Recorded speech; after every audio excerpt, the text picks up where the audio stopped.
I was 68 years old when a single email cracked open the life I thought I understood. It was a Thursday, June 8th, 2023, around 7:12 a.m. I remember because I just opened the shop, still half awake, hands wrapped around a paper cup of black coffee from Miller's Diner.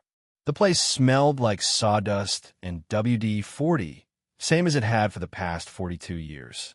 Harper Hardware had been the heart of this small North Carolina town since my father opened it in 1959. I'd taken over in 1981 when I was only 26. Now, decades later, I kept it more out of habit than necessity. After Emily, my wife, passed in 2016, the store was the only thing that still made sense. A place where the aisles didn't argue and the shelves didn't accuse me of anything. My daughter, Caroline, was 32 back then. My only child, or so I damn well believed at the time. So when the DNA testing website sent me an alert titled "New Close Family Match Detected," I didn't think much of it.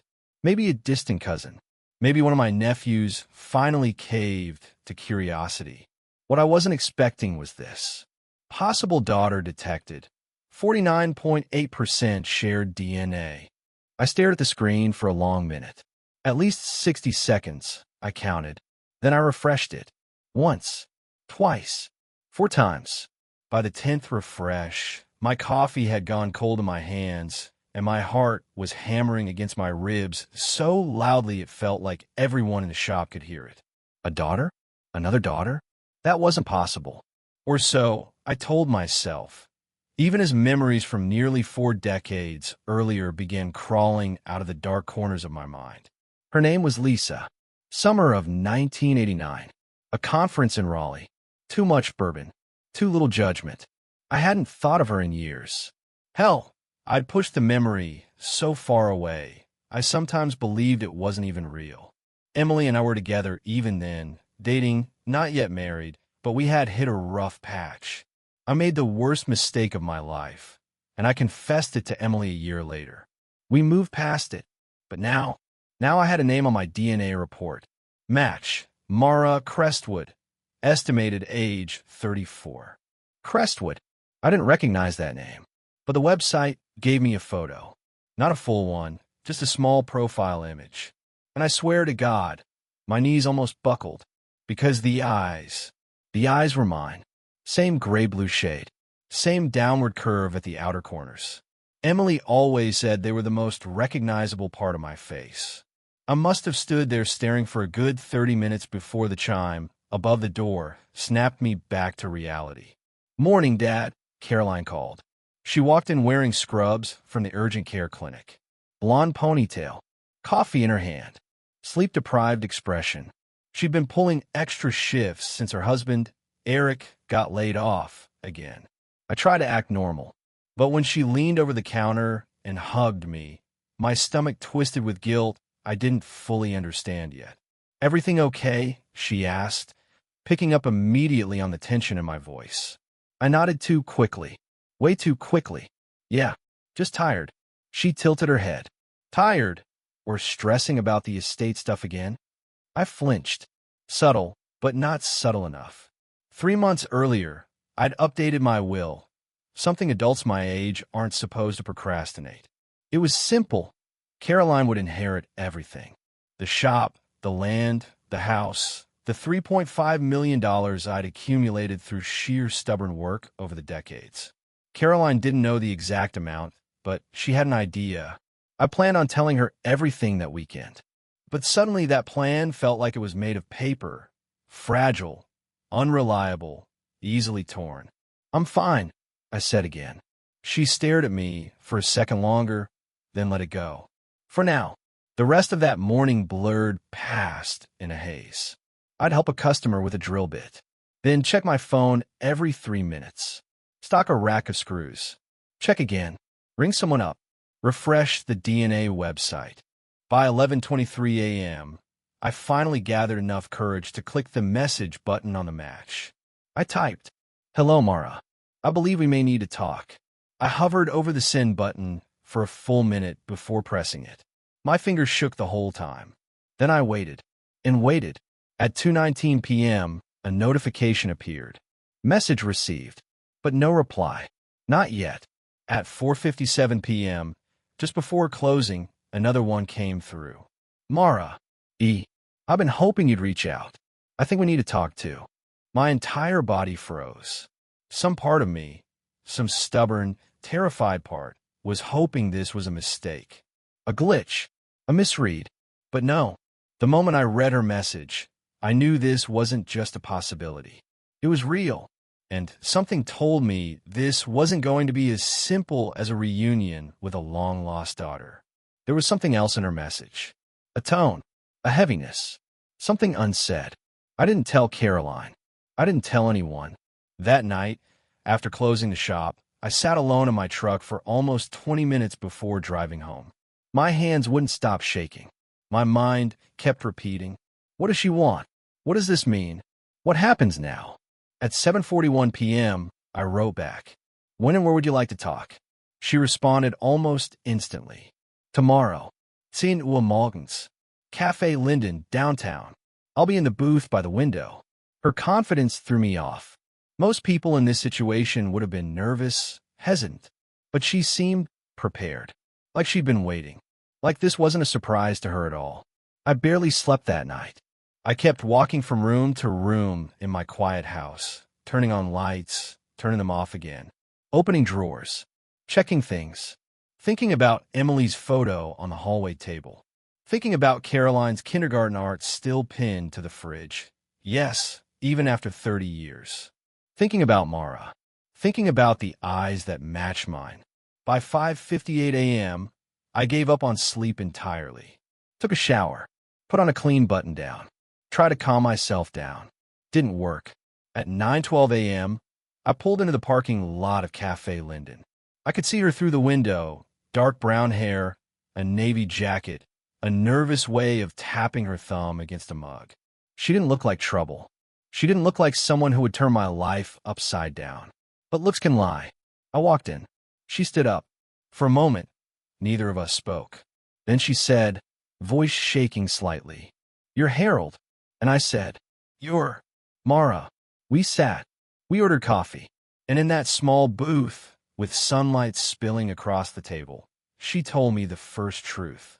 I think you're my father.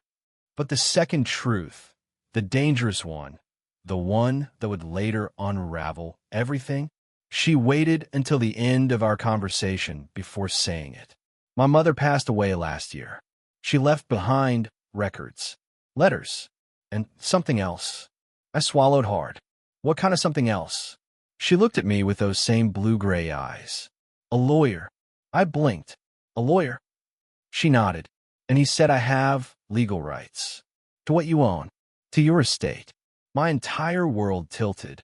What are you saying? I whispered. She took a breath. I'm saying I'm entitled to a share. And if needed, I will sue. And just like that, everything changed. I don't remember leaving the cafe. One moment I was staring at Mara's face, trying to figure out if she understood what she had just said, and the next moment I was standing in the parking lot with my keys in my hand, the summer heat pressing down on me like a lead blanket. Sue. She said she would sue. For my estate. My life's work. Everything I had built over 40-plus years. But I couldn't get angry. Not yet. Because beneath the shock, beneath the disorientation, beneath the flicker of fear, there was something else. A quiet, dangerous thought. What if she's right? What if she actually is my daughter? What if I owed her something after all these years? I drove home on autopilot. The trees blurred past, the radio droned, but I didn't hear any of it. My mind kept replaying the exact moment Mara said it. I'm entitled to a share. She said it like it was rehearsed. Not emotional. Not angry. Not pleading. Just factual. Like a woman reading a script. When I got home, the house felt too big. Too silent. Too full of ghosts. I walked straight into my office and locked the door. The one place Caroline never bothered me unless it was important. The room looked the same as always. Mahogany desk, filing cabinets, stacks of old invoices and legal pads. A photograph of Emily and me on the corkboard near the window. She was 28 in that picture, holding Caroline on her hip, smiling like she always did after a long day. God, I missed her. She would have known what to do. She always did. I sat down and replayed the entire conversation in my head, word for word. All 47 minutes and 12 seconds of it. I knew the exact duration because I'd been watching the clock the whole time, trying to steady myself. Mara hadn't been pushy. She hadn't threatened me. She'd been careful, precise, which bothered me even more. Most people in her situation would start with emotion. Anger, confusion, tears, something human. But Mara didn't. She presented everything like she was building a case. And that's what scared me, because I knew cases. I'd built dozens in my younger days as a civil claims attorney before switching back to the family hardware business. And Mara spoke like someone who had already talked to a lawyer. Recently, at 1:42 p.m., my phone buzzed. Caroline. I ignored it. A few seconds later, another message came through. Caroline. Dad, everything okay? You left early. I stared at the text for a while. Then typed, Fine. Long morning. I deleted the word fine. It wasn't true. Then retyped it anyway, because I didn't know how to say anything else. She responded instantly. Want to grab dinner later? I hesitated. If I saw her, she'd know something was wrong. She had Emily's emotional radar. Sharp, intuitive, too damn accurate. But avoiding her would raise even more questions. So I replied, Sure. 7 p.m. Perfect. Love you. I didn't respond to that part. Not because I didn't love her. God, I did. But suddenly everything felt fragile, uncertain, like any wrong move might trigger something I couldn't put back in a box. For the next hour, I sat in my office searching for information about Mara. Not creeping, just trying to understand who she was. Her name was Mara Crestwood, age 34, lived in Raleigh, graphic designer. Married to a man named Paul, no kids. Her mother's name, Lisa Harrington. Lisa had passed away in May of the previous year. Heart failure. I found that detail strange. Not the death, people die, but the absence of anything else. No evituary, no funeral postings, no social media tributes. It was like Mara had erased her mother from the internet. Another quiet alarm bell went off. At 3:18 p.m., a new message arrived. Mara, thank you for meeting with me today. I know it wasn't easy. I didn't answer immediately. I waited 7 minutes. Yes, I counted before responding. What exactly is it you want from me? Her reply came back almost instantly, as if she had the message written ahead of time. I want the truth, and the DNA confirms it. We can talk again when you're ready. That wording, confirms, not suggests, not indicates, confirms. That's when something clicked. She already had legal advice, good legal advice, and she wasn't rushing. She was setting a foundation, one careful sentence at a time. At 7 p.m., I met Caroline at the Copper Maple, her favorite local restaurant. The moment she walked in, I knew this wouldn't be a casual dinner. She was already studying my face, trying to read the tension in my jaw, the exhaustion in my eyes. She hugged me, then pulled back. You look like you haven't slept. I haven't, I said. She froze. Why not? I didn't answer. Not yet. We ordered food, meatloaf for me, grilled chicken salad for her. She kept glancing up between bites, waiting for me to talk. Finally, she asked, Dad, is this about the will stuff again? Because if you're having second thoughts about how you're dividing things. No, I said too quickly. It's not that. Then what? I stared at my fork, stabbing a piece of meatloaf, so hard the plate shifted. I got a message today, from the DNA website. She blinked. Oh, did you find more cousins or something? No, you whispered. I watched her face shift, confusion, curiosity, then something colder. What did it say? I exhaled slowly. It said I have another daughter. Silence. Long silence. 30, maybe 40 seconds. She didn't blink. She didn't breathe. She just stared at me like I'd spoken in another language entirely. Finally, she whispered, Is this a joke? No, that's not possible. It is. She shook her head hard. Dad, you would have known. Mom would have known. Someone would have known. Her name is Mara. Caroline's lip curled slightly, like she'd tasted something sour. What does she want? There it was. The question most people jump to. Not, who is she? Not, are you okay? Not, what happens next?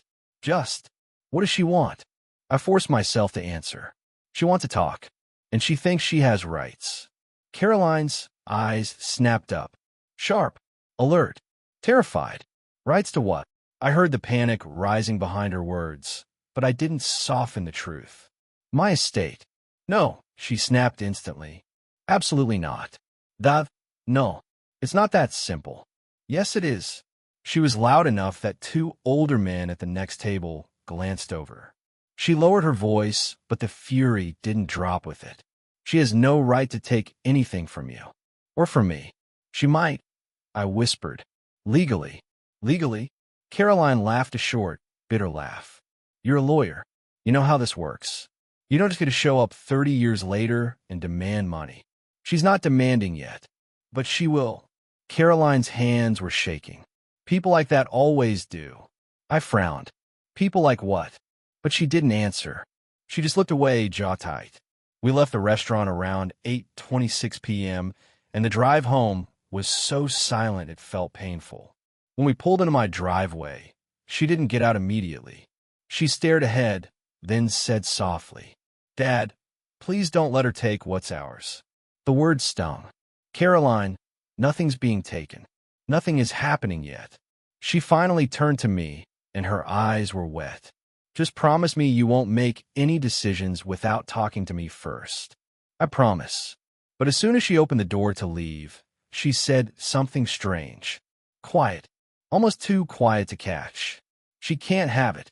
I frowned. What? She froze. Nothing, she whispered, then walked to her car. But I heard her. Clear as day. She can't have it. Not we. Not I. She.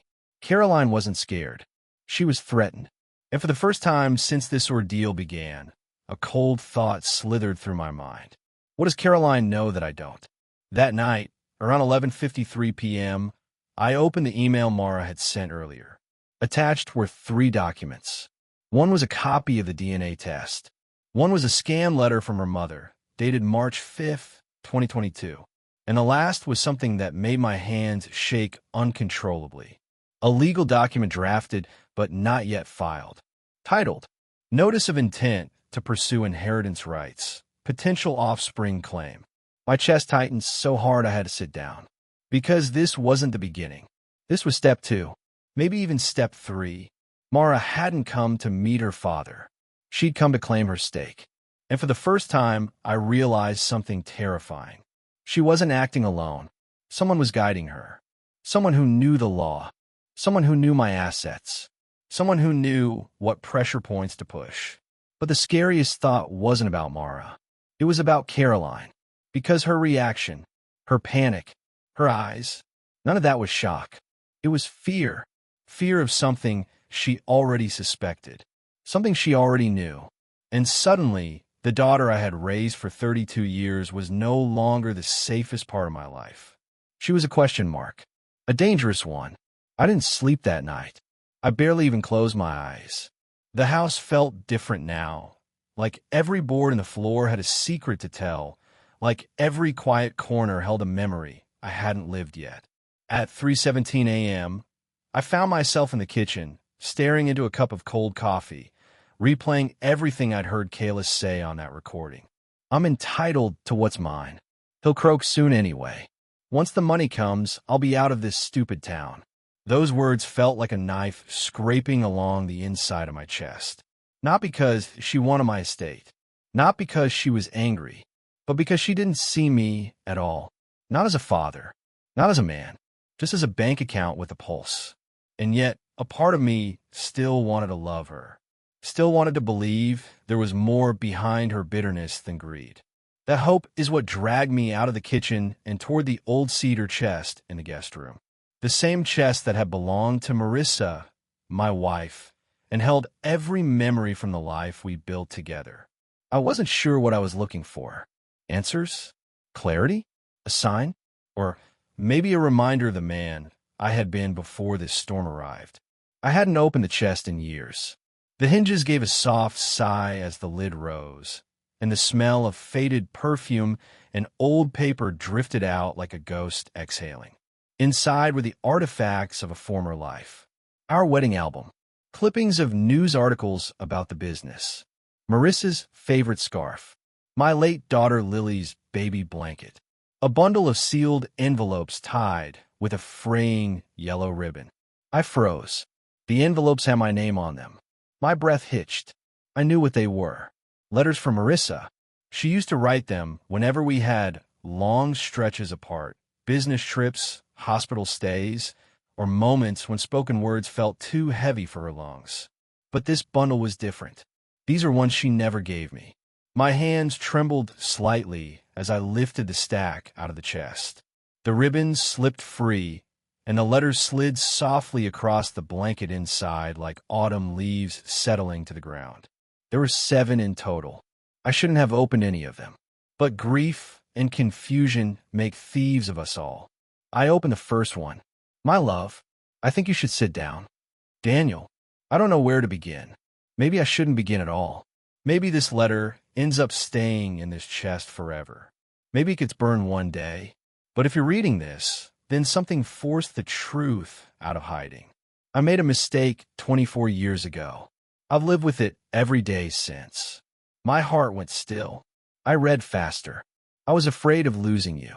Afraid of the consequences. Afraid of being less than perfect in your eyes. So I buried something. Someone.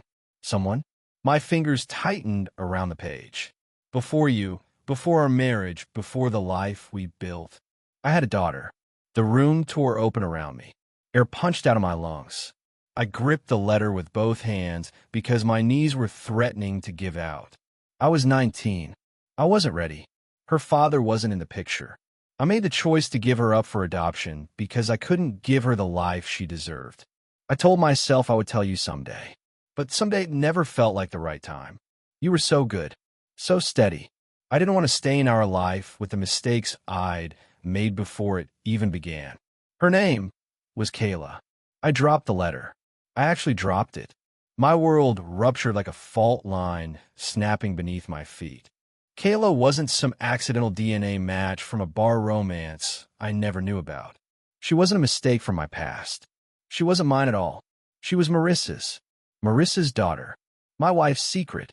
My dead wife's secret. I pressed my palms against my eyes, trying to steady the spinning inside my skull. It wasn't just betrayal. It wasn't just shock. It was grief all over again, sharper, nastier, more jagged than the first time I lost her. Why hadn't she told me? Why had she carried this alone? Why had she let me walk into this storm blind and unprepared? The second letter was already in my hands before I realized I had opened it. Letter 2, please forgive me. Daniel, there wasn't a day in our marriage that I didn't think about her. Not with regret, but with hope. Hope she was alive, happy, loved. I wanted to tell you many times. When Lily was born. When Lucy graduated. When I found the adoption agency's update saying Kayla got married at 19. Kayla married? At 19? My head swam. The letter continued. If she ever finds you, please don't hate her. Don't punish her for my silence. She didn't choose this. She's innocent. Innocent. That word stabbed deeper than any insult Kayla had hurled in that recording. I wanted to believe it. I wanted to believe the girl who stormed into my home demanding money wasn't the complete picture of who she was. But innocence didn't alter wills. Innocence didn't secretly record elder abuse claims. Innocence didn't say he'll croak soon anyway. I set the second letter down. My breathing fell shallow, quick. The third letter called to me next. Letter 3, if she ever comes home. I don't know if she will ever look for me, Daniel. But if she does, she's yours. Tell her about me. Tell her I loved her, even when I was scared, even when I didn't choose her, even when I couldn't keep her. Tell her I kept every update the agency sent. Tell her I cried when I found out she had my same eyes. And tell her this. You are the best man she will ever meet. My throat tightened. Marissa had believed in me, in the version of me I didn't feel like anymore. The man who protected his family. The man who led with kindness. The man who would have welcomed Kayla with open arms, no matter her age, no matter the circumstances. But Kayla hadn't come seeking family. She came seeking wealth. Still, I couldn't ignore the way these letters reshaped everything I thought I knew. Kayla wasn't simply a DNA surprise. She was the ghost of a past my wife had tried desperately to reconcile with, a daughter she had loved but couldn't raise, a secret she had never intended to hurt me with. My hand was shaking by now, not out of anger, not out of betrayal, but out of something far more dangerous. Empathy, because suddenly, Kayla's bitterness made sense in a new, unbearable way. A girl given up. A girl who wondered why. A girl who never got the mother she deserved. A girl who must have spent years trying to fill a hole that only truth could ever patch. When the truth finally came, it came too late. Her mother was gone. Her identity was in pieces. And the only thing left to grab onto, tightly, desperately, angrily, was money. People cling to money when love has always abandoned them. I leaned back against the wall, letting the letters spread out on the floor like fallen petals. My heart hurt for her, for Marissa, for myself. There were 4 more letters, for more confessions, for more pieces of a story I wasn't sure I was ready to finish reading. But as the sun began bleeding into the sky outside my window, painting the house in soft gold, I knew one thing. Kayla wasn't the enemy. Not anymore. No. The real enemy was the lie that had lived in my home for decades, quiet, buried, waiting. And now it had awakened. Whether Kayla wanted love or revenge, whether she wanted a father or a fortune, I finally understood something crucial. I had to face her, not with anger, not with fear, but with truth. The truth she had never been given. The truth I had never been trusted with. The truth that belonged to both of us, whether we were ready or not. I folded the letters gently and placed them on the table. Then I picked up my phone. It was time to talk to Kayla, but not as a man she wanted to sue, as the man her mother wished she had known. The line began to ring. 1 ring, 2 rings, 3, and then her voice answered, sharp and defensive. What do you want? I exhaled. We need to talk, I said quietly, but not about money. And for the first time since she barged into my life, she went silent. Her silence on the other end of the line stretched long enough for me to hear her breathing, quick, uneven, like she was preparing for another fight. What do you mean, not about money? She finally snapped. I swallowed. This wasn't going to be easy, but important things never are. Kayla, I said gently, I need you to come over. Now. I'm not stepping foot in your house again, she spit back. Not without my lawyer. This isn't about the estate, I repeated. This is about your mother. Dead air. Not silence. Dead air. The kind that feels thick and alive. The kind that only comes when someone's world tilts under their feet. She started. Stop. Tried again. Why would you bring her up? Because until a few hours ago, I didn't know the truth. Because everything she was fighting for was built on a wound that wasn't her fault. Because Marissa had asked me, begged me, in those letters to give her answers. I took a breath. Because she left something for you. She inhaled sharply. What? Just come here, I said, voice steady. Please. No lawyers. No threats. Just you. I wasn't sure she would. Not after everything said, everything done. But after a long pause and a shaky exhale, she muttered, I'll be there in 20. Then the line clicked dead. The longest 20 minutes of my life. I placed the 7 letters onto the kitchen table, aligning them neatly in a row, even though my hands were still trembling. The house smelled like coffee and dust, and the faint echo of my wife's perfume, still clinging to the scarf I'd placed beside the letters. I caught myself touching the scarf more than once, almost like touching it would give me Marissa's strength. Was I about to do the right thing? Or was this going to explode into something worse? The clock ticked. My heart thudded in rhythm with it. At exactly 19 minutes, a car pulled up. At 20 minutes, the doorbell rang. I forced myself to move slowly, walk steadily. When I opened the door, Kayla stood there with her arms crossed tight over her chest, chin raised defensively. Her eyes were puffy, but she pretended they weren't. "What is all this?" she demanded as she stepped inside without waiting for an invitation. I gestured toward the kitchen table. "I found something you need to see." She glanced at the letters, at the scarf, then at me. Suspicion hardened her face. Confusion flickered behind it. "You said this is about my mother," she said quietly. "But you never even knew her." I met her eyes. That's the part neither of us understood. The words hit her like a slap. "What is that supposed to mean?" I gestured toward a chair. "Please, seat. You could talk to me while I'm standing." I nodded. "Fair enough." I walked to the table, picked up the first letter, and held it out to her. "This is from your mother. She wrote it before she died. She wanted you to know the truth." Kayla's face drained of color. Her voice cracked. "My adoptive mother never gave me anything like that. She never had them," I said softly. "Your biological mother wrote these to me." She blinked. A tiny tremor rippled through her. "To you? Why would she write letters about me to you?"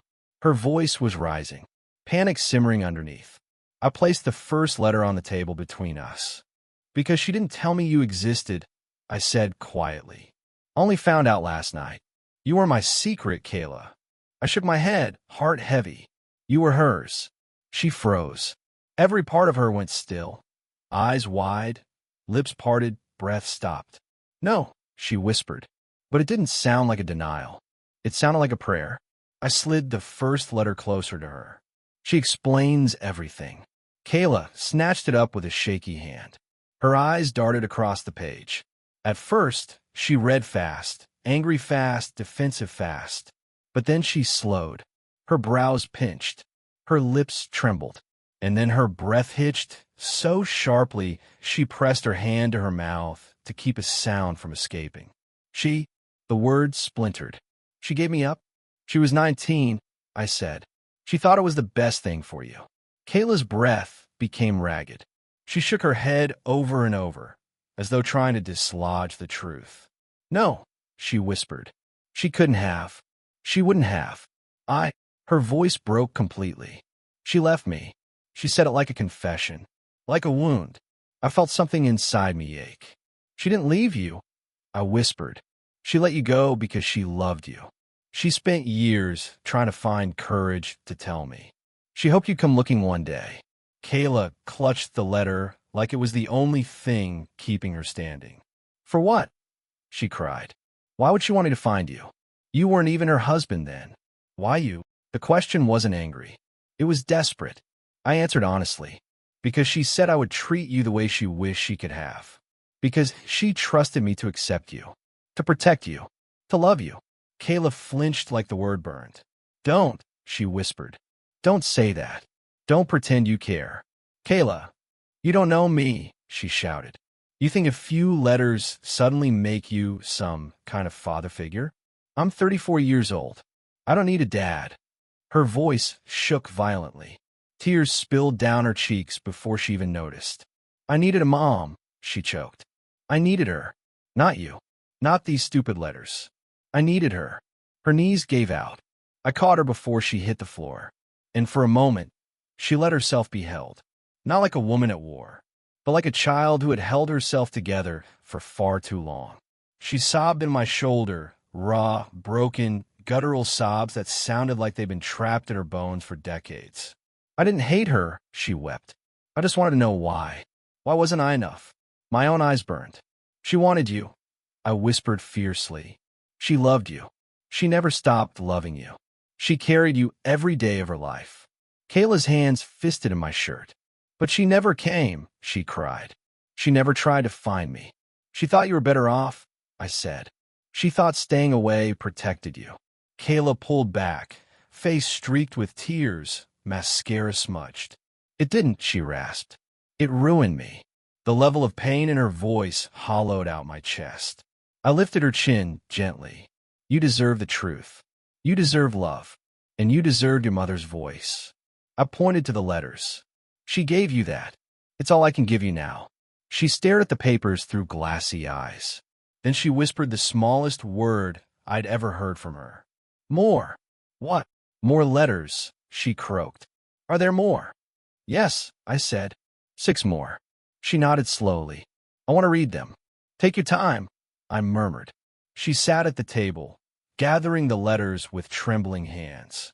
As she began reading the second one, her face contorted, grief, shock, guilt, relief all warring across her expression.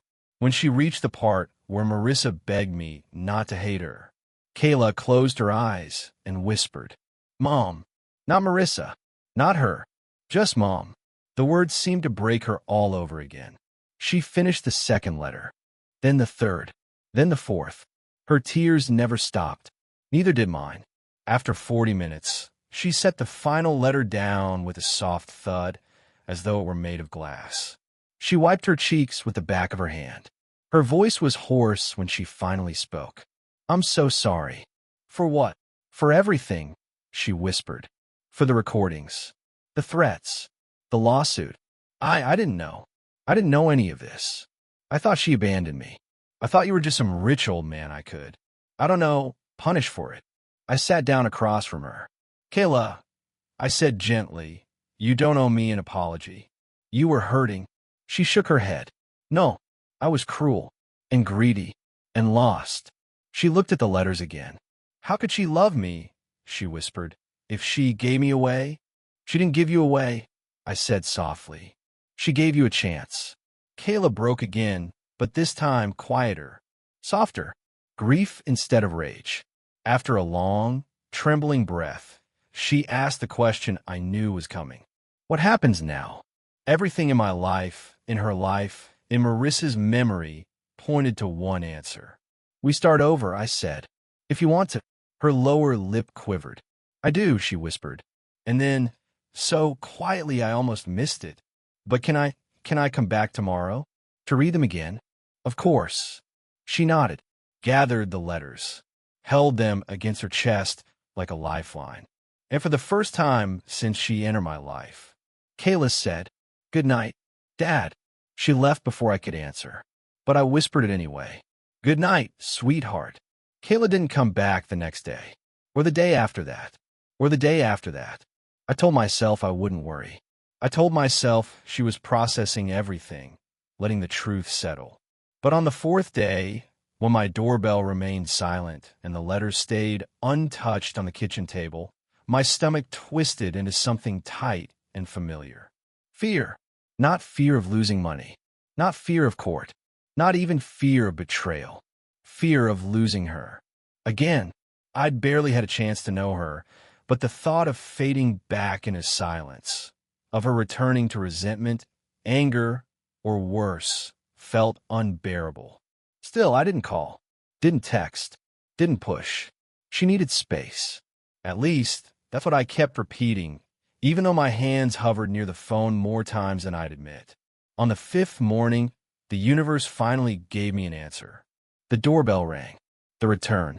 When I opened the door, Kayla stood there looking like someone who hadn't slept in days. Her hair pulled back messily, eyes puffy and red, hands clutching a small notebook to her chest. Can I come in? She whispered. I stepped aside immediately. She walked past me, slow and stiff like her limbs hurt. She sat at the kitchen table in the same chair she'd cried in 5 days ago. The 7 letters were exactly where she left them. She looked at them for a long moment. Then she whispered, I've read them 27 times. I blinked. You took them with you? She nodded. I couldn't sleep without them nearby, she murmured, voice thin. I kept hoping each time I read them, I'd feel, I don't know, less angry, less broken. I sat across from her. Did it help? She shook her head. No, she whispered. It made everything worse. A cold weight settled in my stomach. But then she lifted her tear-filled eyes. Because now I can't hate her, she breathed. Or you. Relief hit me so hard I almost sagged back in my chair. She wiped her cheeks and sniffed. But that's not why I came. I waited. Her fingers tightened around the notebook she brought. There's something I need to tell you, she said, voice trembling. Something I should have told you weeks ago. The way she said it made my pulse quicken. Go on, I said softly. She swallowed hard. My adoptive parents told me my mom left because she wanted to start a new life without baggage, she whispered. I grew up thinking she'd dump me. I grew up angry, just furious, at everything, at everyone.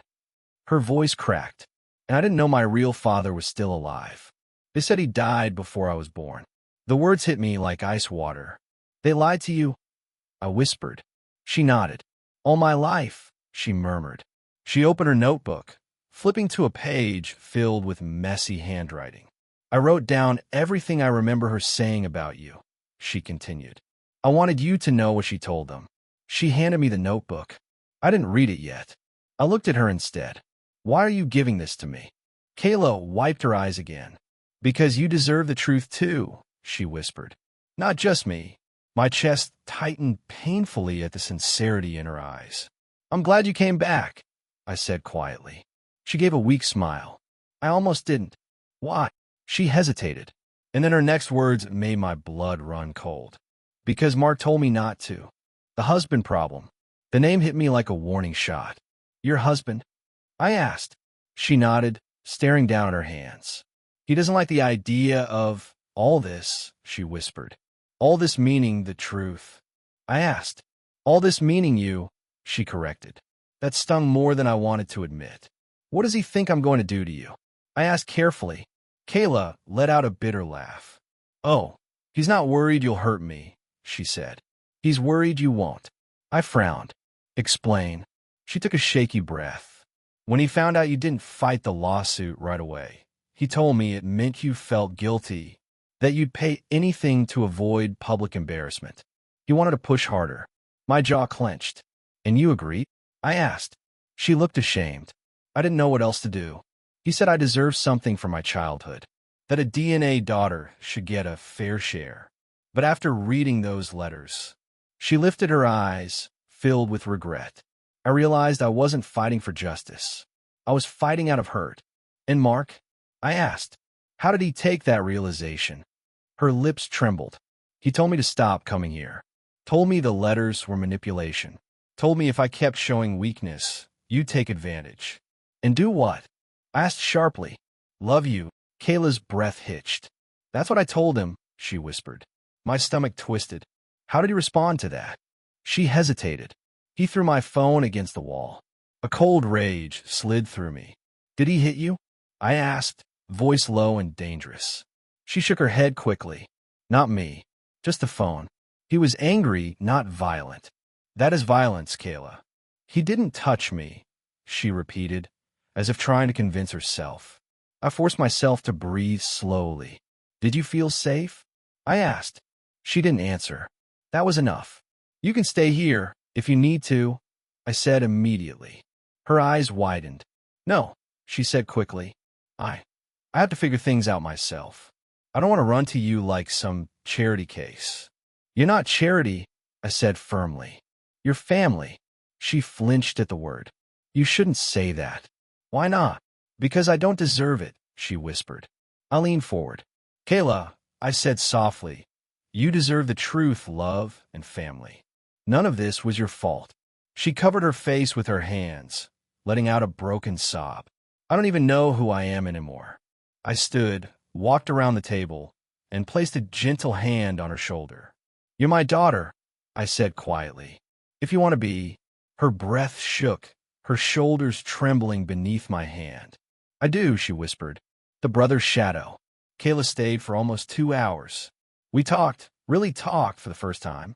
She asked about my wife, about the store, about my life before the DNA test dragged us into war. She told me about growing up, the loneliness, the resentment, the therapy she quit because her husband said it was a waste of money. But there was one topic she kept circling around without touching directly. My son, Michael, the child I did raise. Kayla finally said it softly, almost shyly. Does he know about me? I hesitated, and that hesitation said everything. Her face fell. So he does, she whispered. Yes. And he didn't tell you? No. Her voice turned hollow. Why? I swallowed. I don't know, I admitted. but I intend to find out. She nodded slowly, eyes distant. Do you think he hates me? Hate requires knowing someone, I said. He doesn't know you yet. She gave a sad, crooked smile. But he didn't want to. I didn't argue. She wasn't wrong. Can I meet him? She asked finally. I tightened my grip on her shoulder. Let me talk to him first, I said. This isn't something we rush. She nodded. Then another thought hit her, hard. What if he didn't tell you because he wanted the estate untouched? She whispered. The idea hung heavy in the room. It was possible. Too possible. We'll deal with that, I promised. Kayla's eyes softened. Thank you, she whispered, for not giving up on me. I couldn't, I said. Not after knowing you. She exhaled shakily. I should go, she murmured, before Mark gets home from work. Kayla. She placed a hand on mine. I'll be okay, she said gently. I just needed to know you still wanted me here. I always will. She smiled, small, fragile, but real. Then she grabbed her notebook and stood. As she headed toward the door, she paused. Dad, she asked quietly. I looked up, heart catching. Yes. Please don't tell Michael I read the letters yet, she whispered. Not until I'm ready. I won't, I promised. She nodded once, then left, and the house felt emptier than it had in years. The call that shifted everything. She had been gone maybe 10 minutes when my phone rang. I didn't expect the name on the screen. Michael. My stomach tightened. I answered slowly. Son. His voice was flat. Too flat. Dad, we need to talk. My pulse thudded painfully. All right, I said cautiously. What about? Michael inhaled sharply. I know Kayla was at your house today. My blood ran cold. How? I asked quietly. A pause. Then, because I followed her. Silence detonated between us. The kind that meant nothing would ever be the same again. I didn't see her at first. Not until the judge called for a short recess and the courtroom began to shuffle with the familiar scraping of chairs and low murmurs. I was still gripping the wooden rail in front of me, knuckles bone white after an hour of being pummeled by Laura's attorney. My head was pounding and my palms were damp, whether from anger or fear I still couldn't tell. But then I felt a prickle run up my spine, a sensation like someone staring hard enough to peel back skin. I turned, and I saw her. Sitting in the last row of the courtroom, row 4, right corner, was a woman I'd never seen before. At least, I didn't think I had. Long dark hair pulled tight in a low ponytail, oversized sunglasses despite being indoors, and a scarf wrapped around her neck like it was winter instead of July. Something about her posture was too rigid, too watchful. She was looking directly at me, not at the judge, not at Laura, not at the attorneys, at me. And when our eyes met, well, at least when my eyes met her sunglasses, I saw her spine stiffen. She dipped her head slightly, almost like a nod.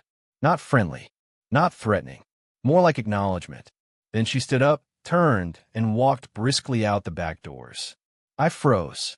A dozen possible explanations cascaded through my mind. A reporter? A private investigator Laura hired? Someone connected to Margaret? Or worse, another secret? God knows I'd had enough of those lately. But before I could process any of it, my attorney, Thomas, leaned close. You okay, Richard? I nodded slowly, though I wasn't. Do you know that woman? Back row just left. He glanced over his shoulder. Which one? She left. Sunglasses. Dark ponytail. Thomas frowned. Didn't see her, which only made the knot in my stomach tighten. Something about her felt intentional. But recess ended, and life, or whatever version of it I was still clawing at, dragged me back into place.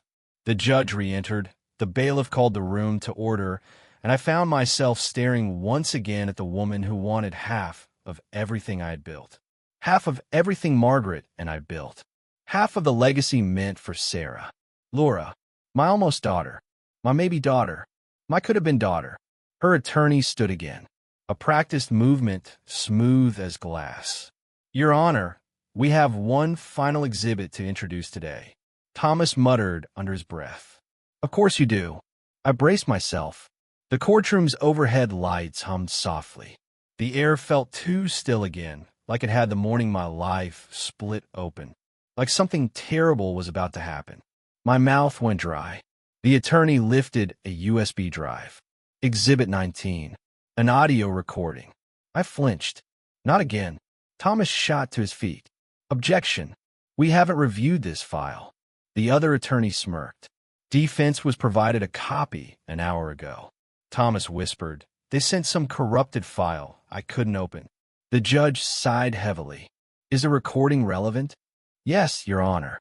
It provides clear evidence of Mr. Holloway's intent to conceal the existence of the plaintiff. I felt the world tilt. What? What recording? What were they talking about? My heart hammered. Permission granted, the judge said. Thomas groaned. Damn it. The opposing attorney clicked a button on his laptop, and the courtroom speakers crackled to life. And there it was. My voice. Except it wasn't a voice message. It wasn't the recording Thomas had already destroyed. This was something else entirely. It sounded like a phone call, and not a recent one. The timestamp in the corner of the screen read, January 18th to 12th years ago. I stared, wide-eyed, as the audio played. Me? I told you already, I can't deal with this right now. Margaret's sick. She doesn't need this. A woman's voice, faint but sharp. You're the father, Richard. She deserves to know. My stomach turned to stone. I knew that voice. It belonged to Amanda, the woman I'd been stupid enough to have a brief affair with, the woman who claimed I had fathered her child, the woman who vanished before providing any proof. But she wasn't talking about Laura. She couldn't be. Laura was 34 now. That meant this recording was from when she was 22. The timeline didn't match any pregnancy. This made no sense. My voice again, low and strained. I can't tell Margaret. Not now. Not ever. Please don't do this. Then, click. The recording ended. The courtroom erupted into whispers. A tidal wave of noise crashing over me. My throat closed. I felt the blood drain from my face. Thomas stood. Your Honor, this recording is taken completely out of context. It refers to... But the judge raised a hand. Mr. Holloway. She looked directly at me. To whom were you speaking in this recording? I swallowed hard. Every eye burned into me. I don't know, I lied. My voice cracked. I hadn't meant it to. The judge lifted an eyebrow. You do not recognize your own voice? I do, I said. But I don't recall the conversation. Laura stared at me like I'd stabbed her. Her eyes, God, her eyes were glassed with betrayal, with fury, with something deeper, something breaking. She looked at me as though she had once desperately wanted me to be good, and now she saw the opposite. Her attorney stepped forward. Mr. Holloway, isn't it true that you knew about Laura long before the DNA test? No, I said quickly.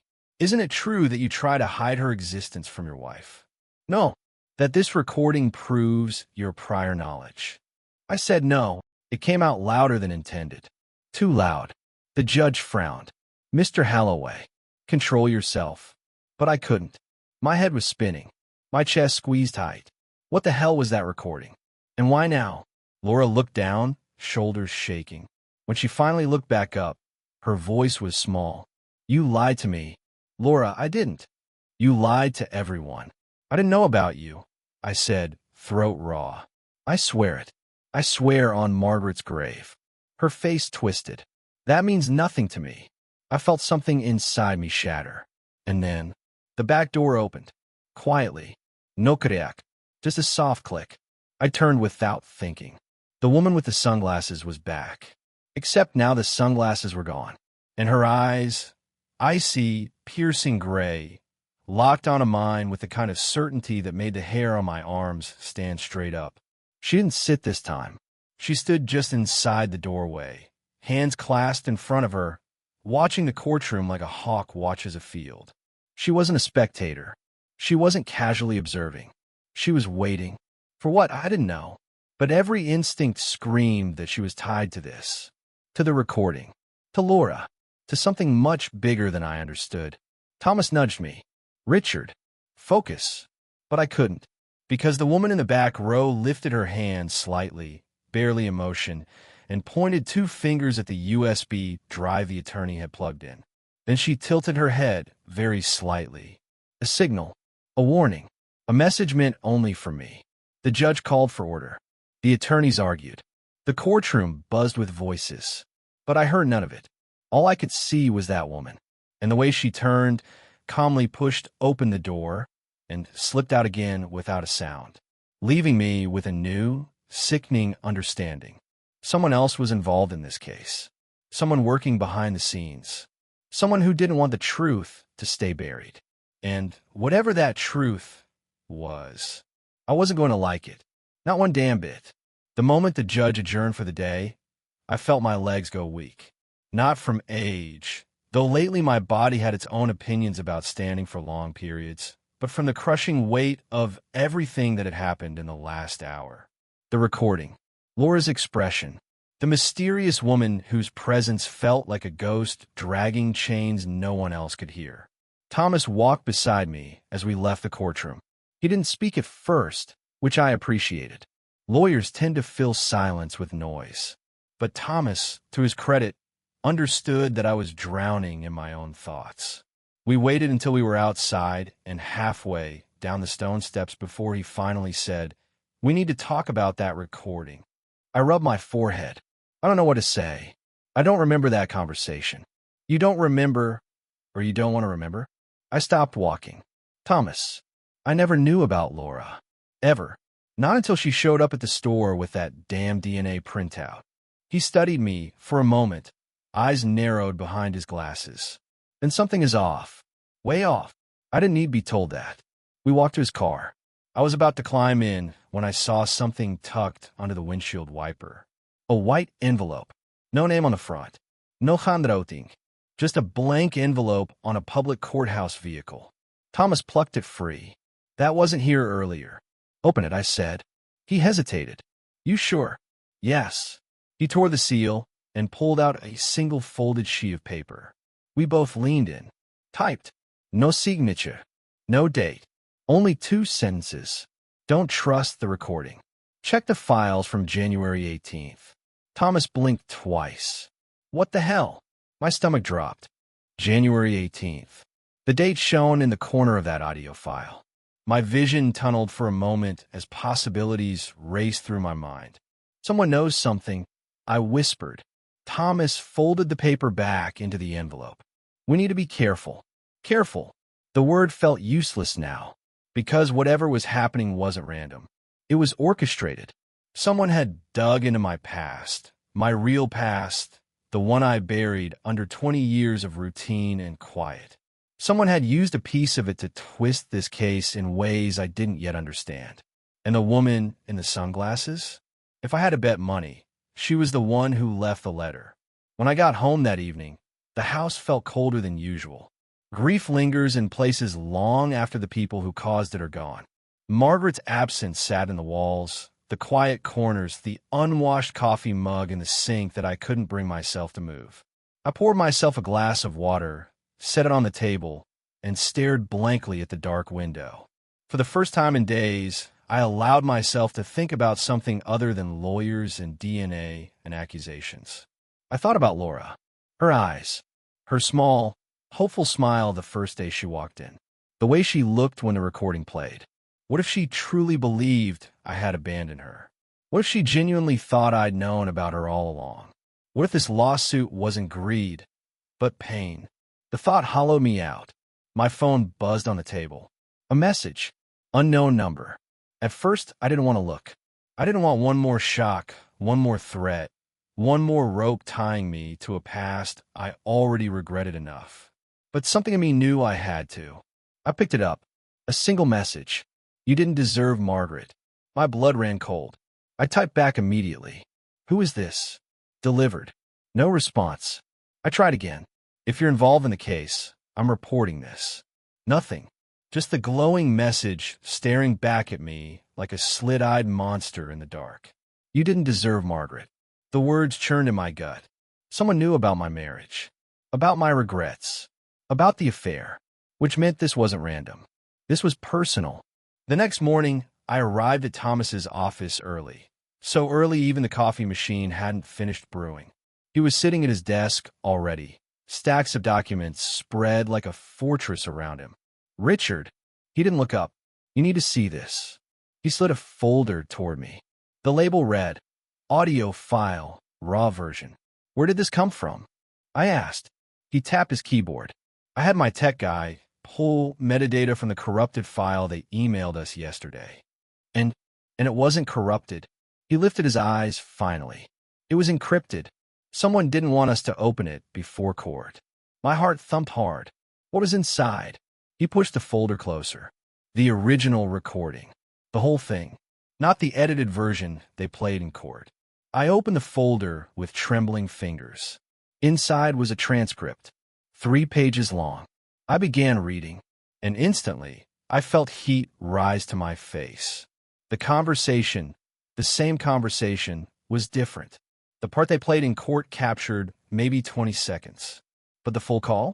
It was more than 4 minutes long. And the missing parts changed everything. Amanda, it's not about you, Richard. It's about the baby. My sister doesn't know how to tell her husband. I blinked. My pulse quickened. She said her sister. Not herself. Not me.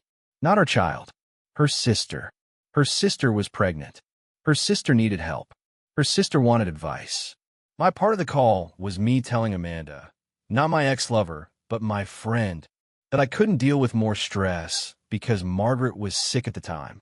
I had been comforting her, not hiding a child. The next line stabbed me. Me. Tell her I'll help, but she has to be honest with him. I won't lie for her. Amanda. She's scared. She thinks her husband will think the baby isn't his. Me. It is his. She told me that. She just needs to come clean before rumors start. Everything clicked. The edited version removed the context, who we were actually talking about. In the edited version, I sounded like a man begging a woman to hide a secret child. In the original version, I sounded like a man trying to help a married woman tell her husband the truth about her own baby. A completely different meaning. They manipulated the recording. They lied. And Laura, poor girl, believed the lie. Thomas leaned back. Someone altered that audio. Professionally. Why? I whispered. Why would someone do this? Thomas folded his hands. Someone wants you to lose this case. I shook my head. That makes no sense. I didn't do anything. Thomas stared at me hard. Are you sure? I slammed my palm on the table, startling even myself. Yes, I'm sure. But doubt crept in. If someone hated me enough to twist this recording, to send threatening messages, to stalk me in a courtroom, who were they? And what do they want? Thomas tapped the envelope from yesterday, the one left on his windshield. Whoever dropped this wants you to win. Whoever edited the audio wants you to lose. He rubbed his chin. 2 different players. 2. The realization made my skin crawl. This note, he continued, came from someone who was in that courtroom. Someone who had access. I closed my eyes. Saw her sunglasses. The ponytail. The gray eyes. The woman in the back. She wasn't working with the people who edited the audio. She was working against them. But why? Before I could process it, Thomas's door swung open and his assistant stepped inside. There's someone here to see Mr. Holloway. Thomas frowned. Who? She hesitated. She won't give her name. I felt my blood run cold. Does she have dark hair? I asked quietly. The assistant nodded. Yes. And she said it's urgent. Thomas and I exchanged a long look. Send her in, he said. The assistant stepped aside, and the woman from the back row walked in. No sunglasses. No scarf. Just those sharp gray eyes. She closed the door behind her. Mr. Holloway, she said softly, I think it's time you know the truth. She stood there like she'd rehearsed her entrance. Shoulders straight, chin lifted, no tremble in her hands. A woman who'd been waiting a long time for this moment. Who are you? I asked. She didn't look at me first. She looked at Thomas. Lock the door. Thomas hesitated only a second before turning the latch. She pulled out a small folder from her purse and set on the table like it weighed 10 pounds. Her eyes finally met mine. My name is Claire Dawson, she said quietly. And you don't know me, Mr. Holloway. But I knew your wife. My breath hitched. My wife. My voice cracked embarrassingly fast. She nodded. Margaret. The room spun slightly. Thomas leaned forward slowly.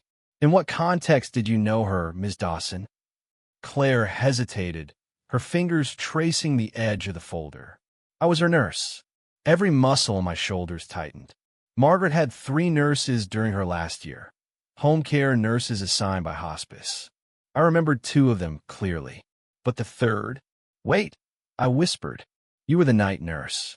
The one who switched schedules. You were only there for a few months. Yes, she said. And you left suddenly. That wasn't my choice. Her voice cracked for the first time. Something heavy, something I wasn't sure I was prepared for, settled in the room. You're the one who sent the note, I said. She nodded. And you know something about the recording. Another nod. Start talking, Thomas said firmly. She inhaled slowly, gathering courage. First, Mr. Halloway, you need to know something. Her gaze softened. Your wife loved you. Completely. No matter what happened before she got sick, she never doubted your loyalty in the end. My chest squeezed. Hard. Then why are you here? I asked. What does this have to do with my wife? She placed her hand over the folder. This started long before Laura ever set foot in your life. Before the DNA test. Before your daughter filed the lawsuit. She slid the folder forward. This started the night your wife died. Everything inside me froze. I didn't touch the folder. Not yet. What does my wife's death have to do with a fake audio recording? I demanded. Claire wet her lips nervously. Everything. She sat down across from me, her posture collapsing a little now that the weight of her purpose was settling in. That night, she began softly, I was scheduled to be with Margaret until 2 a.m., but around 11:30, her sister arrived. My heartbeat quickened. Caroline, I whispered. She nodded. Yes, your sister-in-law. I felt the old bitterness rise like acid in my throat. Margaret and Caroline had always been close. Too close. The kind of close where boundaries blurred and opinions grew sharp. What did she want? She told me to take the night off. I blinked. She didn't have the authority to do that. Oh, I know, Claire said quietly. I told her that, but she insisted, said it was a family matter. She was agitated, more than usual. I frowned. Agitated how? She was pacing, whispering to someone on the phone.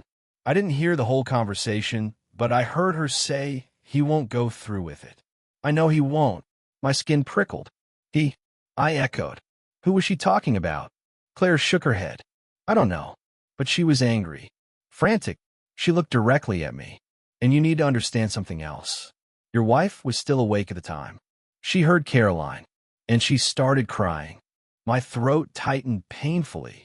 Why? She kept saying, I should have told him. I should have told him sooner. Over and over. I stared at the table, unable to breathe for a moment. About what? Thomas asked gently. Claire looked down. I didn't know then, she whispered. But I know now. She tapped the folder again. It's in here. I finally opened it. Inside were a photocopy of a handwritten note, a hospice care log sheet, a printed email, and a photo I didn't recognize. My fingers shook slightly as I lifted the note. It was Margaret's handwriting. I know it anywhere. Small, precise, beautiful. If anything happens, tell Richard the truth. He deserves to know. January 18th. Don't let them twist this. My heart stopped. January 18th. The same date as the audio recording. My breath stuttered. Where did you get this? Claire answered quietly. Margaret gave it to me. She made me promise to give it to you if I ever saw your name in trouble again. In trouble again? Thomas repeated. Claire nodded. Yes. She was worried something from the past might resurface. Something she feared would hurt you. I shook my head. But what? What was she hiding? Claire hesitated. You need to see the email. I lifted the printed email. The sender address made my blood boil instantly. Caroline.Hawthorne@. My sister-in-law. The subject line.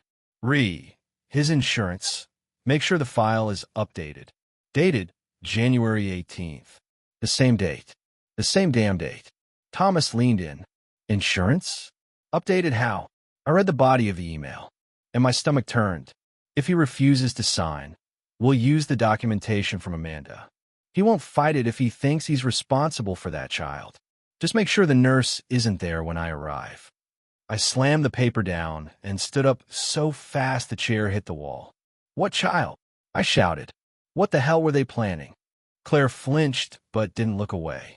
Mr. Holloway, they were trying to get you declared financially reckless. What? What? For the insurance payout, she whispered. The life insurance on Margaret and the business insurance. Together, it was more than $2.3 million. The number hit me like a punch to the ribs. $2.3 million. The same amount Laura was now suing for. Coincidence? No, not even close. I staggered backward and braced myself against the wall. My own sister-in-law thought I had a secret child and used that to claim I was irresponsible with money. Yes, Claire said, and Margaret found out. She wanted to defend you. She wanted to clear the air before anything happened. Her voice trembled, but she didn't get the chance. Silence suffocated the room. Thomas finally broke it. Ms. Dawson, why come forward now? Claire wiped the corner of one eye. For years I tried to forget it. I tried to convince myself I misheard. But then, she looked at me with grief I didn't understand. Then I saw the lawsuit, and I saw Laura's name, and everything clicked. I sat down weakly. Explain. Caroline had a daughter too. Around the same time Amanda's sister was pregnant. There were rumors. A lot of rumors.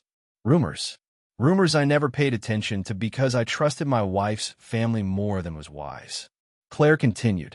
Some people believed that child wasn't her husband's. And Caroline was terrified the truth would come out. Terrified of losing her marriage, her status, and her access to money.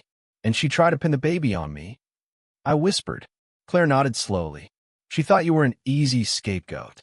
She thought if she made it look like you had an affair child, or helped cover one up, it would make you look untrustworthy. And Margaret, Thomas asked.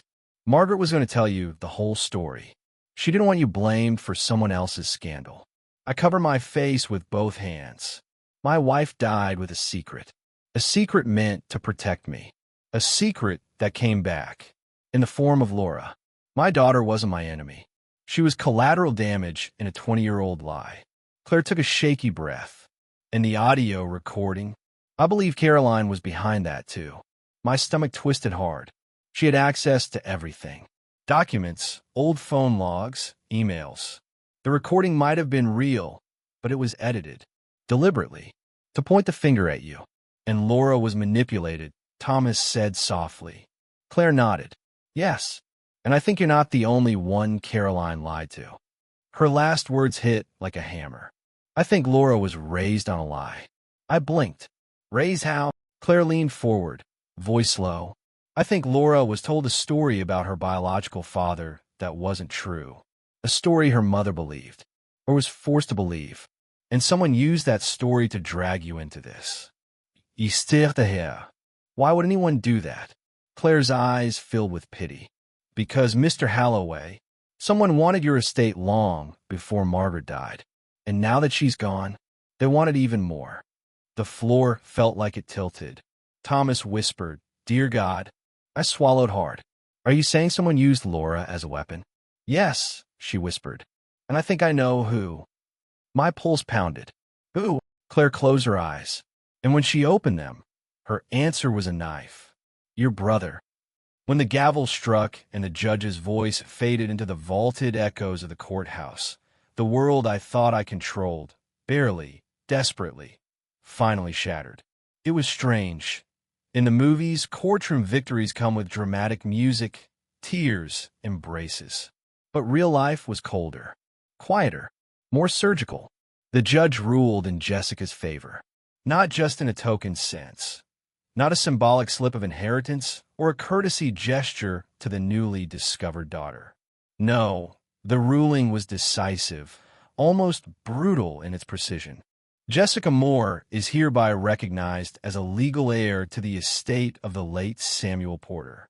She is entitled to an equal share of the estate, amounting to 1/3, retroactively including all accumulated interest and property benefits since the date of Mr. Porter's passing. 1/3 of everything, a number so large it barely made sense outside spreadsheets and banking screens. When the words left the judge's mouth, the room didn't gasp. No lawyers fantif. No thunder cracked outside. Instead, the silence grew heavier, thick enough to choke on. My daughter, Angela, sat frozen, her face blanched into an expression that wasn't shock anymore. It was something beyond that, something that had no name. Jessica, across the aisle, didn't smile, didn't celebrate. She just closed her eyes, like the decision had been poured into her rather than granted. If victory could feel like an anesthetic, that was what I saw on her face. And me, sitting in the front row with a trembling leg and a heart that felt older than the 68 years it had survived. I didn't know which way to breathe. I had known this was possible. I felt at the moment I listened to that damn audio recording. My young, idiotic voice, terrified and apologizing to a woman who begged me not to ruin her life for mine. In that moment, I'd known this could all collapse. Deep down, I also knew the forged envelope would be uncovered eventually. Lie long enough, and truth gains claws. But knowing doesn't soften the blow. It just dulls your ability to fight back. As the courtroom emptied, reporters stirred outside like bees sensing nectar. Lawyers in gray suits whispered tactical dissections of the ruling. And through all of this, I sat motionless, staring at the polished wood of the judge's bench until my reflection blurred into a ghost of myself. The aftermath begins. The bailiff gently tapped my shoulder. "Sir, you should go now. They're clearing the room." My legs felt like borrowed limbs as I stood. When I reached the aisle, someone grabbed my arm. I turned, expecting Angela. It was Jessica. "Can we talk?" she asked, voice trembling. It startled me, because for months she'd been all courtroom steel and rehearsed restraint. But now she looked lost, scared even. Winning the case hadn't brought her the triumphant glow any person would expect after securing millions of dollars. Instead, she looked like someone who had just unlocked a door only to find a cliff on the other side. I took a slow breath. All right. We walked out into the hallway, keeping distance from the press swarming the lobby. She rubbed her arms, though the hallway wasn't cold. "I never wanted it to be like this. You sued for it," I said, not accusingly, just factually. "Yes, but not like this." Her voice cracked. "I didn't want to hurt Angela. Or you. I wanted answers." And then lawyers got involved. And then the estate amount came up. Then the recording. Then the envelope. She swallowed hard. It felt like I'd already stepped too far to go back. "You could have walked away before filing," I said quietly. She winced. I know that now." Silence stretched, heavy with what-ifs and too-lates. "I found out you were my father at 34, she whispered. 34 years of living with a hole in my life I didn't understand. I thought this case would give me closure, something that made my mother's silence make sense. And did it? I asked. Her eyes filled. No, it made it worse. Angela approaches. A sharp heel click echoed down the hallway. Angela's footsteps. Controlled, crisp, furious. She stopped several feet from us, arms folded like she was physically holding herself together. "So," Angela said coldly, "congratulations." Jessica stiffened. "Angela, please." "No," my daughter snapped. "You won. Isn't that what this was all about? You wanted his money. Now you have it." "That's not. You think I'm stupid?" Angela's voice sharpened like a blade. "You recorded him. You manipulated old memories. You hunted down documents. You tried to bury me in legal filings. And why? Because some DNA test told you we share the same father." "I didn't manipulate anything," Jessica said, voice desperate. "I told the truth, and the court believed me." Angela laughed, but it was a broken, choking sound. The court believed the lawyers. Courts don't know people. They know evidence. "Angela," I said softly, "that's enough." She turned on me, eyes blazing. "No, it's not enough. It will never be enough. Because you hid her from me, Dad. You had everything. And now I lose a third of the home I grew up in, a third of what Mom built with you, a third of my future. The resentment cracked open like a dam bursting. You betrayed her memory, Angela whispered, tears finally breaking free. And now I have to pay for it. Jessica stood silent, shame rippling across her features. You didn't lose anything, Jessica said gently. You still have your father. You still have memories, a childhood, a home. A home I now have to share with a stranger. Jessica looked down. I never wanted your mother's place. God, that's the last thing I wanted. Then why sue at all? Angela screamed. Jessica's answer was a whisper. Because I want to know why he left us. That stopped Angela cold. Left you, she breathed. Jessica nodded. My mother raised me alone. She struggled. She told me nothing. Then a DNA test told me this man was my father. The man in the news. The man who everyone said had built a family, a life, a legacy. And I thought, why not us? Why didn't he even try? I exhaled shakily. Jessica, I didn't know you existed. She wiped her face quickly. I believe that. But don't you understand? For 34 years, I thought he knew and left anyway. That does something to you. Angela softened, but only a fraction. Maybe I hurt you, Jessica said. Maybe I followed the wrong path.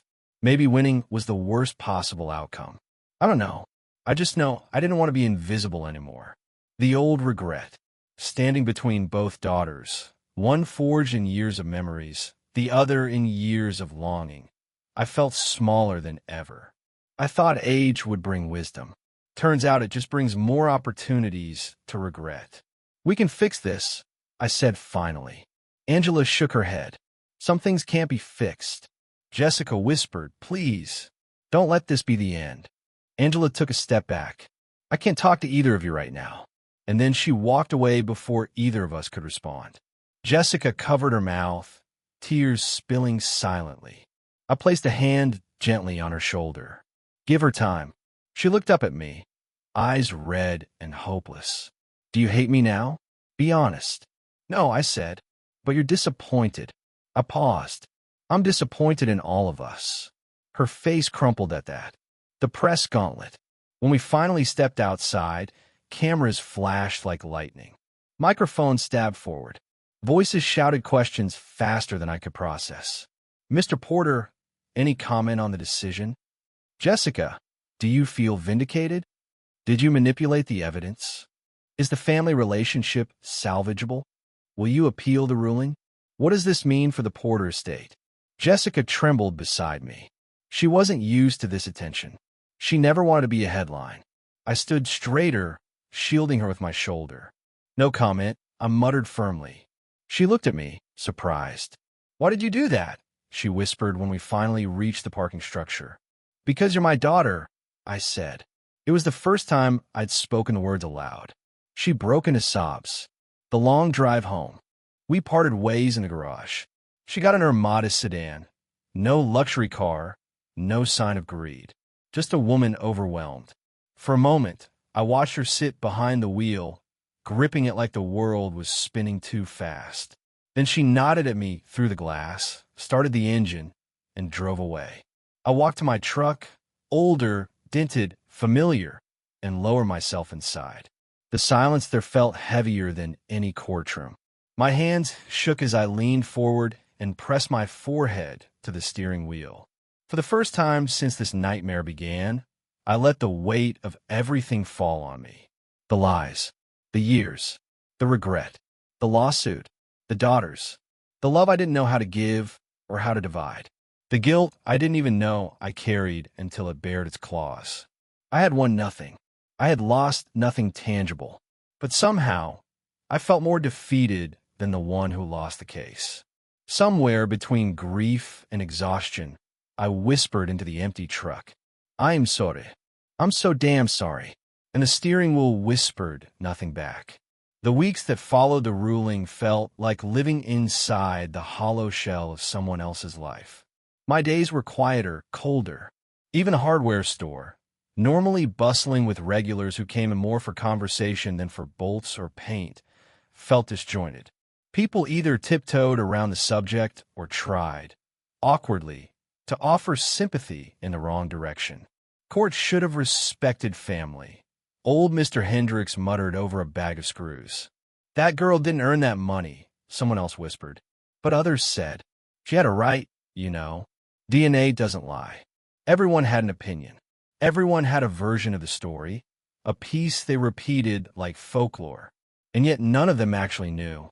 They didn't see the nights I lay awake staring at the ceiling, wondering where I went wrong. They didn't hear the silence between my two daughters like a canyon widening day by day. What haunted me most wasn't the money. Money can be replaced, rebuilt, re-earned. What I lost was unity. A family that once felt small but steady had split at the seams, and in my old age, the needle shook too much in my hands to stitch it back. The letter I didn't expect. It was a Tuesday morning when the envelope arrived. Thin, white, no return address. My first thought was more legal paperwork. Maybe an appeal notice, maybe some tax document. But the handwriting on the front was unmistakable. Jessica. My stomach tightened as I opened it. Inside wasn't a legal threat, not a demand, not a letter soaked in triumph or apology. It was just 2 pages of raw honesty. Dad, I don't know how to repair what I've broken. Winning didn't feel like winning. I thought truth would bring us closer, not tear all of us apart. I know Angela hates me now. I don't blame her. If I had grown up with everything she had, love, stability, a father, I would resent anyone who tried to take it from me too. I'm writing because I need you to know something. I did sue for my share, but I didn't sue to hurt anyone. I sued because I told myself it was the only way to force the truth into the open, the only way to understand why I lived so many years believing I had been abandoned. Now I know you didn't abandon me. You couldn't abandon what you never knew existed. And that hurts in a different way. The court gave me money, but not peace. I don't know what to do with what I feel. I don't know if you'll ever forgive me. But I want, selfishly, stupidly, to be in your life somehow. Even if only in small pieces. Love, Jessica. The last line was scribbled as though she wasn't sure she was allowed to write it.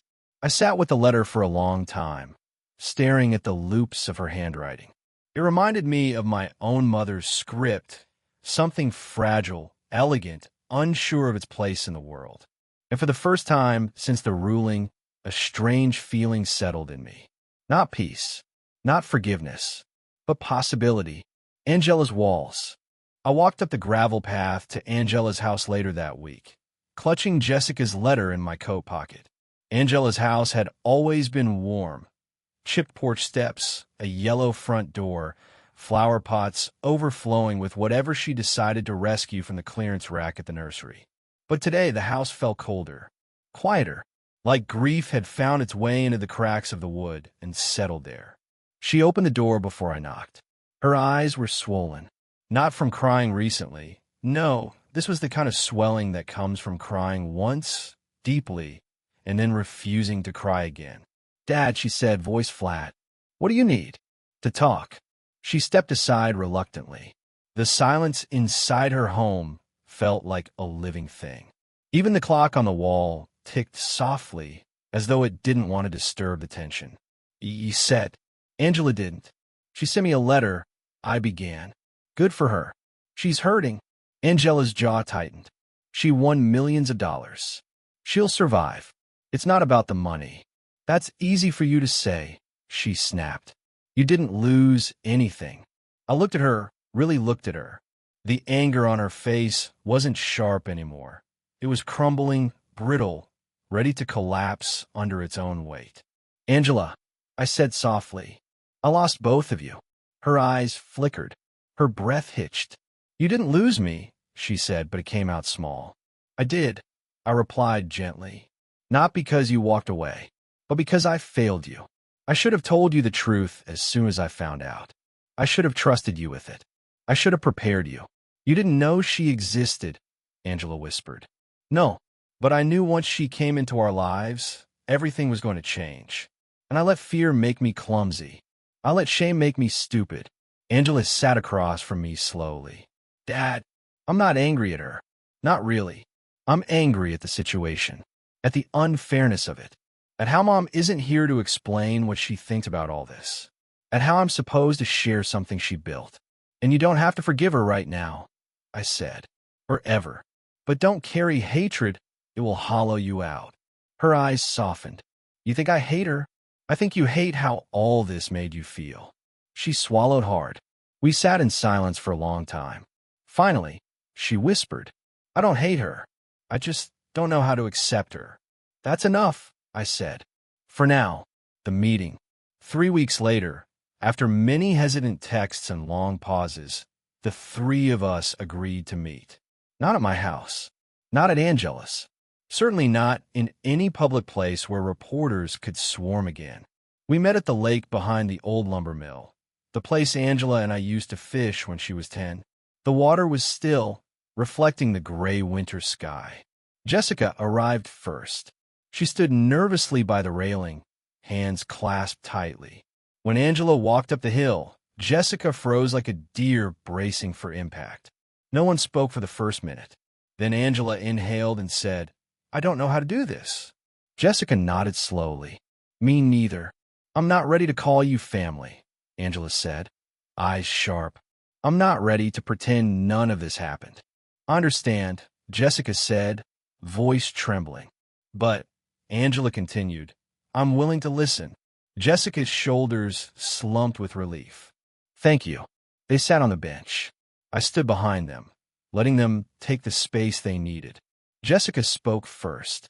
I grew up thinking my father didn't want me, she said quietly. That shapes a person in ways you can't undo. Every friendship, every relationship, every choice, I made them with abandonment always sitting in a room. Angela blinked, surprised by the rawness. But meeting him, meeting our dad, made me realize that wasn't the truth. And then the lawsuit happened. And instead of healing anything, it destroyed everything. I'm so sorry, Angela. For the pain. For the anger. For everything. Angela looked out at the lake, jaw set. You should have talked to me first, she said. I know, Jessica whispered. I don't know if I can ever forget how this felt, Angela added. You don't have to, Jessica replied. Silence again. But this time it wasn't sharp or painful. It was more like a wound finally being cleaned, leaving room for air to reach places that had been hidden. After a long moment, Angela turned toward her. You wrote him a letter? Jessica nodded. It was honest, Angela said. Painful to read, but honest. I meant every word. Another pause. Then, slowly, carefully, Angela extended her hand. It wasn't forgiveness. It wasn't acceptance. It was a beginning. Jessica stared at it, as though she couldn't believe it was real. Then she took it, gripping lightly, afraid to break the fragile moment. I blinked back tears I hadn't expected. The last door opened. Months passed. Life didn't snap back into place. It rebuilt itself awkwardly, slowly, like an old house getting new beams. Jessica visited sometimes cautiously. Angela tolerated it at first, then warmed gradually in small, unexpected moments. A shared laugh at the store. A question about childhood photos. A quiet conversation about mothers neither of them would see again. No one called it healing, but it was. The estate division process finished quietly. Not with courtrooms, but with paperwork, signatures, and deeply uncomfortable conversations. Jessica accepted less than her third. She insisted. I don't want her mother's things, she said. That isn't mine. Angela cried when she heard that. And so, the world didn't end. It just rearranged itself. One daughter born in the heart of my life. One daughter born in the shadows of my past.